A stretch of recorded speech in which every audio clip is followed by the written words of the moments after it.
J'ai eu un parcours atypique. J'ai commencé avec une formation en infographie et par la suite j'ai perdu mon emploi, un licenciement économique. Et donc j'étais sur la région parisienne, je ne trouvais pas de travail, j'ai décidé de venir sur la Bourgogne. Et puis j'ai un peu regardé ce qui se passait en Bourgogne et je me suis aperçue que dans la région, au Creusot, tout autour du Creusot, c'était la métallurgie. J'ai été sur internet et donc j'ai vu qu'il y avait un site IUMM et qui m'a dirigée vers le GEC.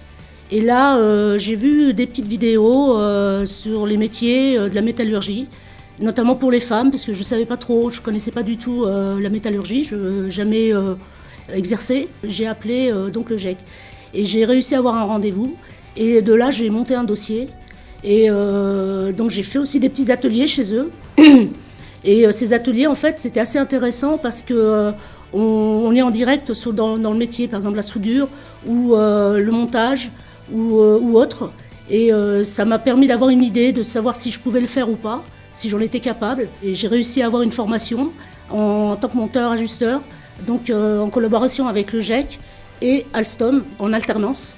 Actuellement, je suis à la presse à Calais, donc je cale des essieux pour des bogies. Alors mon travail consiste à mettre des roues sur des essieux. J'ai toute une préparation en amont, la préparation de l'essieu, la préparation des roues, donc les brosser, les nettoyer, de manière à ce qu'il n'y ait pas de petits copeaux d'acier sur les portées ou sur l'alésage des roues. J'ai aussi une petite formation en informatique, donc sur la machine de la presse à Calais. Et donc là, je suis actuellement en train d'apprendre et j'en suis assez contente parce que c'est un métier vraiment je n'aurais jamais pensé faire. Le métier de monteur-ajusteur, c'est un métier qui est envisageable pour les femmes. Je ne pensais pas moi-même y arriver et très sincèrement, il y a vraiment la possibilité de le faire. Il suffit juste de vouloir et d'être motivé. Voilà. Le GEC, c'était bien parce que je savais pas trop, quand je suis arrivée en Bourgogne, je savais pas vraiment quoi faire en fait. Quand j'ai rencontré le GEC, ça m'a beaucoup aidé parce qu'ils m'ont orientée grâce aux ateliers qui ont été faits.